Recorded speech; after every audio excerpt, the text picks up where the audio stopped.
Hello everybody, welcome to Kotak ProStart, a learning initiative by Kotak Mutual Fund. आज हम बात करेंगे हमारे मॉड्यूल सक्सेस एंड सक्सेशन के वीडियो 2 पे। इस मॉड्यूल को प्रेजेंट कर रही हूं मैं मीनाक्षी दुबे। आइए बढ़ते हैं अपने मॉड्यूल की तरफ, सक्सेस एंड सक्सेशन। जैसे कि आप सब जानते हैं कि हमने इस वीडियो को 3 हिस्सों में डिवाइड किया है। सो इन फर्स्ट वीडियो हमने देखा था कि सक्सेशन प्लानिंग क्या है, what are the 5 levels of planning and succession planning के प्रोसेस क्या है। ओके, आइए आज हम देखते हैं कि हमारे वीडियो 2 में हम क्या सीखने वाले हैं। हम देखेंगे कि सक्सेशन प्लानिंग स्मॉल बिजनेस के लिए कितना जरूरी है एंड कौन कौन से मोड पे सक्सेशन प्लानिंग का होना बहुत जरूरी हो जाता है, मतलब चाहे वो शॉर्ट टर्म हो या लॉन्ग टर्म प्लानिंग हो। प्लस अगर हम सक्सेशन प्लानिंग कर रहे हैं तो कौन से ऐसे अहम सवाल हैं जिनका हमें ध्यान देना है और एक लॉजिकल कंक्लूजन पे पहुंचना है। Succession planning for small business. Okay, अब अगर हम देखें, अगर स्मॉल बिजनेस में मुझे सक्सेशन प्लानिंग करनी है तो इसमें 2 तरह की प्लानिंग हो सकती है।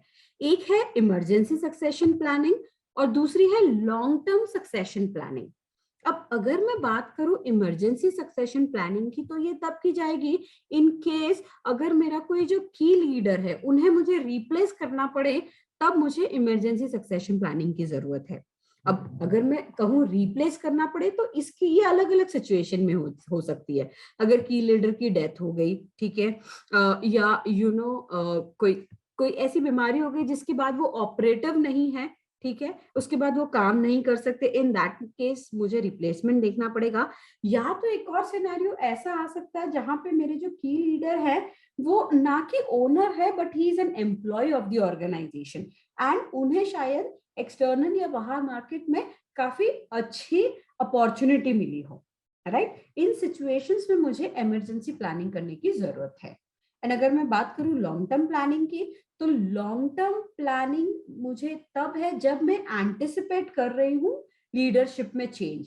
एग्जाम्पल, अगर मैं देख रही हूँ कि मुझे मेरा बिजनेस आज से 10 साल बाद मेरी अगली जनरेशन को हैंड ओवर करना है, so you see there is a change of leadership and मुझे ये पता है, मैं इसे एंटिसिपेट कर रही हूँ, मैं इसे देख पा रही हूँ, राइट। तो इसीलिए यहाँ पे जो मैं करूंगी उसे मैं कहूंगी long term succession planning. And 10 years is an ideal time, because लोग कहते हैं ठीक है सक्सेशन प्लानिंग करना है, अभी तो बहुत वक्त है, जब रिटायरमेंट का टाइम आएगा तब कर लेंगे। हालांकि वो एक रॉन्ग अप्रोच है। तो आइए देखते हैं कि क्या कौन से ऐसे वाइटल क्वेश्चंस हैं जो हमें कंसिडर करने हैं सक्सेशन प्लानिंग करने के पहले या करने के वक्त। सबसे पहला जो सवाल आता है वो है कि क्या ये बिजनेस वायबल है मेरे अगली जनरेशन के लिए? क्या ये आज जितना वैल्यू होल्ड करता है इन फ्यूचर मेरी अगली जनरेशन के लिए भी ये इतना इफेक्टिव होगा, इतना प्रॉफिटेबल होगा? बिकॉज मुझे ये ध्यान देना है कि आने वाले 10 सालों में म्यूचुअल फंड डिस्ट्रीब्यूशन का फ्यूचर क्या है, उसमें कमीशंस कितने बन सकते हैं, ट्रेल कमीशंस कितने बन सकते हैं, क्या इतने बनेंगे कि सिर्फ मैं सरवाइव कर सकती हूँ, या ऐसा बनेगा कि उसमें मेरे बच्चे काम करके अपने लिए वेल्थ क्रिएशन कर सकते हैं। दूसरा एक इसमें सोचने का नजरिया ये भी हो सकता है कि क्या mutual funds in future client के पोर्टफोलियोज का मेजर शेयर रहेंगे या नहीं। पॉसिबिलिटीज दोनों भी है, राइट। बिकॉज जैसे कि हम देख रहे हैं जिस तरीके से जो इन्वेस्टमेंट एवेन्यूज आ रहे हैं आज के टाइम पे, अगर मैं बात करूं 10 साल या 15 ईयर डाउन द लाइन, शायद सब कुछ बदल चुका होगा, हो सकता है। बिकॉज अगर मैं बात करूं जिस जो जो नंबर्स हम देख रहे हैं, म्यूचुअल फंड इंडस्ट्री का फ्यूचर बहुत ब्राइट है। ओके, हो सकता है कि आज जितना बिजनेस है 10 सालों बाद उससे 10 गुना ज्यादा बिजनेस बढ़ चुका हो। सो पॉसिबिलिटीज कुछ भी है, राइट। सवाल ऑन दी अदर साइड ये है, क्या म्यूचुअल फंड डिस्ट्रीब्यूशन का जो बिजनेस है वो प्रॉफिटेबल रहेगा, राइट। मुझे हमेशा देखना है कि मेरा जो इनपुट है, जो मेरी मेहनत है, उसके हिसाब से मेरा आरओआई कितना आ रहा है, एंड बेसिस दैट मैं डिसाइड करूंगी कि क्या ये बिजनेस मेरे लिए प्रॉफिटेबल है या मुझे कोई और दूसरा लाइन ऑफ बिजनेस देखना चाहिए। इसके अलावा एक बहुत इंपॉर्टेंट सवाल है कि क्या मेरे बच्चे मेरा ये बिजनेस लेना चाहते हैं। अगर चाहते हैं तो क्या आज जो मेरे क्लाइंट्स है कल वो मेरे बच्चों के साथ बिजनेस करेंगे, या मेरे क्लाइंट्स के जो बच्चे हैं वो मेरे बच्चों के साथ बिजनेस करेंगे। जरूरी नहीं है ना कि आज मेरे और मेरे क्लाइंट के रिलेशनशिप अच्छे हैं तो the same thing will happen between my client and my kid, या मेरे क्लाइंट के बच्चे या मेरे बच्चों के बिजनेस रिलेशनशिप। तो बहुत सारे परम्यूटेशन कॉम्बिनेशंस है जो हमें सोचने हैं, जिसके हमें जवाब देने हैं before we get into this decision. Next is, are family members willing to join the business. क्या मेरे जो फैमिली मेंबर्स है वो ये बिजनेस ज्वाइन करना चाहते हैं? जवाब शायद मुझे नहीं पता, हाँ ना पता नहीं, राइट। बिकॉज हो सकता है, और सबसे पहले इसके लिए मुझे ये जान लेना जरूरी है कि उनकी एक्सपेक्टेशन क्या है फ्रॉम द वर्ड बिजनेस। मैं इसमें थोड़ा सा डिटेल में जा रही हूँ। From the word business, business तो कुछ भी हो सकता है, राइट। अब अगर डेफिनेटली अगर ट्रांजिशन है तो मतलब मैं चाह रही हूँ कि वो मेरा बिजनेस टेक ओवर करे, बट उनकी क्या एक्सपेक्टेशन है इस बिजनेस से, या अगर मैंने उनके दिमाग में बिजनेस वर्ड डाला तो उनके थॉट्स कहाँ कहाँ जा सकते हैं। उनका कमिटमेंट लेवल क्या है, बी इट एनी बिजनेस, उनका कमिटमेंट लेवल क्या है मेरे बिजनेस के प्रति, या वो जो बिजनेस करना चाहते हैं उसके प्रति। इंपॉर्टेंटली आज अगर मैं अपने बिजनेस की ट्रांजिशन की बात करूं तो मुझे ये समझ लेना जरूरी है कि उनका कमिटमेंट लेवल क्या है इस बिजनेस के प्रति, या इससे ज्यादा इंटरेस्ट उनको किसी और दूसरे प्रोफेशन में है या बिजनेस में है जो शायद उनको लगता है कि उनके लिए ज्यादा बेहतर है, राइट। बिकॉज हम सब जानते हैं कि एक एक जो नई जनरेशन आती है वो अपनी थॉट के हिसाब से आती है, अपनी सोच के हिसाब से आती है, अपनी जो उन्होंने अभी तक पढ़ाई लिखाई करी है उसके हिसाब से वो अपना फ्यूचर देखते हैं। तो जरूरी नहीं है कि इंटरनेशनल यूनिवर्सिटी से एमबीए करके शायद मेरा बच्चा आके मेरा एमएफडी बिजनेस संभालना चाहे, right. And there is no hard feeling in this. मेरे फैमिली का सबसे काबिल इंसान कौन है जो मेरा बिजनेस मैनेज कर सकता है, ये सवाल कंसिडर करना भी बहुत जरूरी है। बिकॉज ये कहा जाता है कि ठीक है बिजनेस तो आगे बेटा ही टेक ओवर करता है, but I think it is high time कि हमें सोच से बाहर आ जाए, राइट। वो कोई भी हो सकता है, बेटा बेटी, बहू दामाद, पोता पोती, या कोई दूर का रिश्तेदार, या कोई एम्प्लॉय जो डिजर्व करता है इस बिजनेस को आगे ले जाना, राइट। तो ये इस पर्टिकुलर सवाल के लिए ऐसा है कि हमारे पास ऑप्शन बहुत है, एंड इस सवाल का सोल्यूशन फाइंड करने में बेहतर होगा कि अगर हम इमोशनली ना सोचे तो। बिकॉज अगर हम इमोशनली सोचेंगे तो हो सकता है कि हम एक ऐसे इंसान को लाके चेयर पे बिठा दे जो कि शायद वो डिजर्व नहीं करता, एंड देन उसका रिजल्ट हम बिजनेस में देखेंगे। अगला सवाल जो कंसिडर करने का जरूरी है वो है कि क्या जिस इंसान को मैं इस चेयर पे बिठाना चाह रही हूँ क्या वो क्वालिफाइड है, क्या वो प्रॉपर ट्रेनिंग उसने की है इस बिजनेस को संभालने के लिए। तो यहाँ पे मैं कहूंगी कि देखिए दो चीज होती है, एक होती है स्किल इशू और स्किल इशू, और दूसरा होता है विल इशू, ठीक है। अगर मेरे में स्किल इशू है तो डेफिनेटली मैं उसको इम्प्रूव कर सकती हूँ, मैं अपने स्किल्स को इम्प्रूव कर सकती हूँ बेसिक क्वालिफिकेशन के थ्रू, ट्रेनिंग के थ्रू, ठीक है। अब ट्रेनिंग्स अगर मैं बात करूं तो एडवाइजरी स्किल्स डेवलप हो सकते हैं, सेलिंग स्किल्स डेवलप हो सकते हैं, म्यूचुअल फंड की बेसिक ट्रेनिंग दी जा सकती है, राइट। प्लस कैसे अपने रिलेशनशिप्स को हैंडल करना है, ये सारी ट्रेनिंग्स हम उसे दे सकते हैं। मतलब अगर स्किल इशू है तो हम उस पर्टिकुलर कैंडिडेट को अपग्रेड कर सकते हैं। मुद्दा तब बनेगा जब विल इशू है, ओके, तब ये ट्रांजिशन नहीं हो पाएगा। तो अगर हमें सबसे पहले ये देखना है कि जिस कैंडिडेट को हम कंसिडर कर रहे हैं अगर उसमें स्किल इशू है तो इट इज हाई टाइम कि वो रिटायरमेंट का वेट हम ना करें, हम अभी से इस कैंडिडेट को जो है वो इन चीजों पे ट्रेनिंग्स देना शुरू कर दें।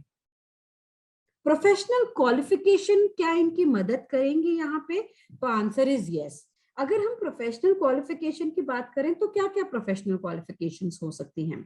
We can ask them to undergo NISM certification, ठीक है। इसके अलावा अगर हमको लगता है कि मेरा या बेटा या बेटी जो है वो मेरे बिजनेस को पूरा के पूरा संभाले, देन इट इज इम्पोर्टेंट, अगर if we can afford that, ठीक है, अगर हम अफोर्ड कर सकते हैं देन डेफिनेटली प्रोफेशनल क्वालिफिकेशंस हासिल करना बहुत ज्यादा जरूरी है एंड उतना ही ज्यादा फ्रूटफुल भी होगा।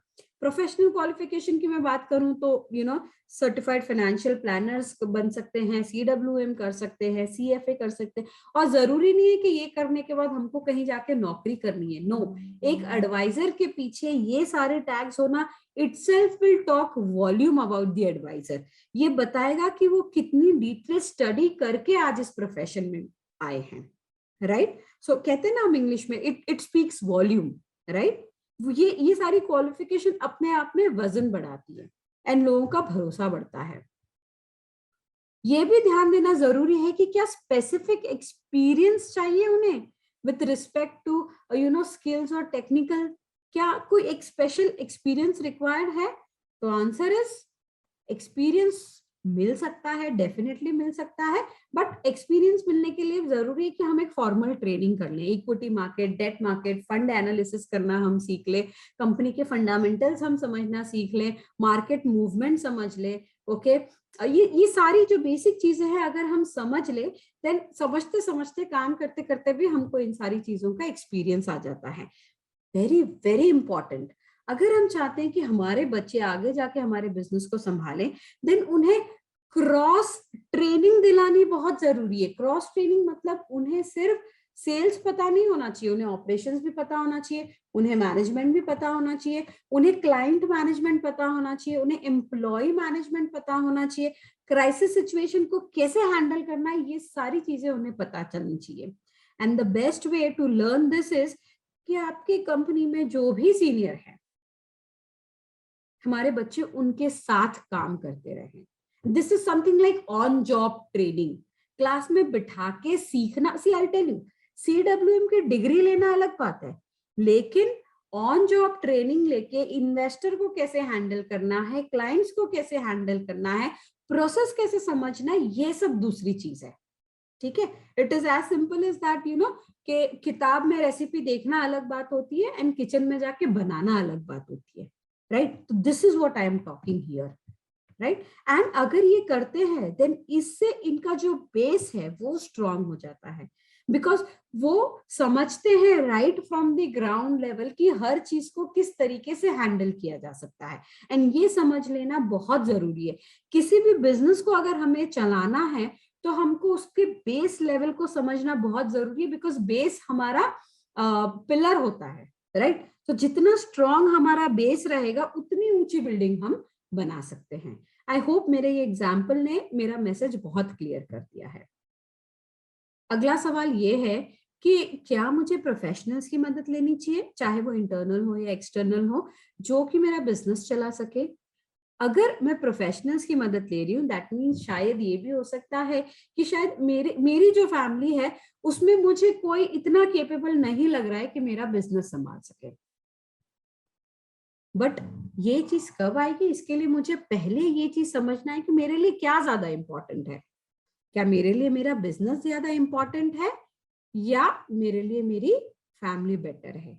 क्या मेरे लिए मेरा बिजनेस इतना इंपॉर्टेंट है कि मैं अपने बच्चों को उस बिजनेस से हटा दूं एंड मैं प्रोफेशनल्स को हायर करूं? अब इसकी दो चीजें हो सकती है, या तो मेरे बच्चे केपेबल नहीं है इस आई विल नॉट से केपेबल नहीं है, दो चीजें हो सकती है। एक तो या तो उनका इंटरेस्ट नहीं है, ठीक है, या उनका इंक्लिनेशन नहीं है, या तो उनका जो पैशन है वो किसी और चीज को लेकर ज्यादा है। एंड आप चाहते हैं कि एक विन विन सिचुएशन हो, बिकॉज अगर हमारी नेक्स्ट जनरेशन का इंटरेस्ट ही नहीं है हमारे बिजनेस में देन वो भी अपना 100% नहीं दे पाएंगे। देन ये होगा कि ना हमारे बच्चे खुश है ना हमारा बिजनेस चल रहा है। So maybe in this situation better है कि हम कुछ प्रोफेशनल हेल्प ले ले, राइट। अगर प्रोफेशनल हेल्प ले लेती हूँ तो उम्मीद यही रहेगी कि मेरी कंपनी कंटिन्यूस ग्रोथ करती रहे, मेरी प्रॉफिट्स में मदद आएगी, because they are professionals, right. उन्हें पता है बिजनेस को कैसे रन करना है। So again something very positive for me to look forward, ठीक। अब मुझे ये देखना है कि मुझे जो ये प्रोफेशनल्स हायर करने हैं क्या ये मेरे आज की ऑर्गेनाइजेशन में अवेलेबल है या मुझे बाहर से ढूंढना पड़ेगा। क्या मेरे जो बच्चे अगर ये रिस्पॉन्सिबिलिटी नहीं लेना चाहते, मेरे इस बिजनेस को अडॉप्ट नहीं करना चाहते, तो क्या मेरा कोई रिश्तेदार है जो इसे कर सकता है? मे बी मैं ओनरशिप नहीं पास करूं, but yes, he or she can actually operate my business. He can be a key person in my business. तो ये सवाल भी कंसिडर करना बहुत ज्यादा जरूरी है. एक और ऑप्शन आ सकता है कि इतनी मेहनत से जो मैंने बिजनेस बनाया है and my next generation is not taking it up, then मैं क्या करूं? क्या अपने बिजनेस को सेल कर दूं? एक एसेट क्रिएट हो जाएगा एंड मैं अपने फैमिली मेंबर्स को बेनिफिशियरी रख सकती हूँ. ये ऑप्शन में बुरा नहीं है, बहुत सारे लोग इसे अडॉप्ट करते हैं, बट ये करने के पहले आपको सोचना होगा कि क्या बिजनेस को सेल करना एक सही स्ट्रैटेजी होगी, बिकॉज आप एक वेल एस्टैब्लिश्ड बिजनेस किसी के हाथ में दे रहे हैं. डेफिनेटली आपके रीजंस बहुत सारे हो सकते हैं इसके लिए, राइट? आपके रीजंस बहुत सारे हो सकते हैं, but then yes, that decision has to be very very strong.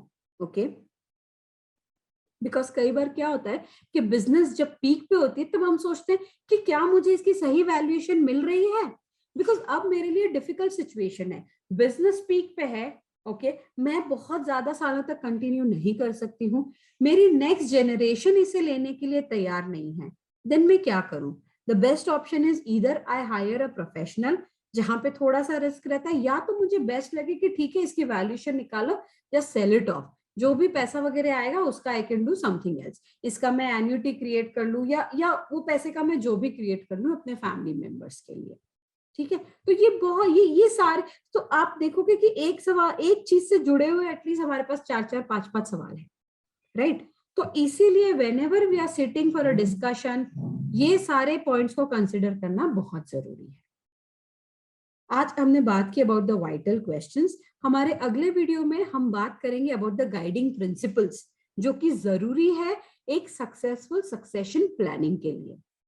Before I leave here again, ये हमारे कॉन्टैक्ट डिटेल्स है जिसपे आप हमसे कॉन्टैक्ट कर सकते हैं. Don't forget to subscribe our YouTube channel and notification पे भी क्लिक कीजिएगा, because as I said every Tuesday you will get business development videos and every Friday you will get MS Excel videos. That is all from my side. Thank you so much.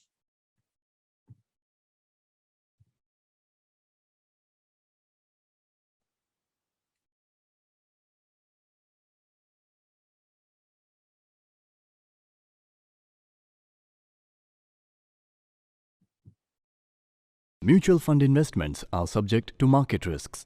Read all scheme-related documents carefully.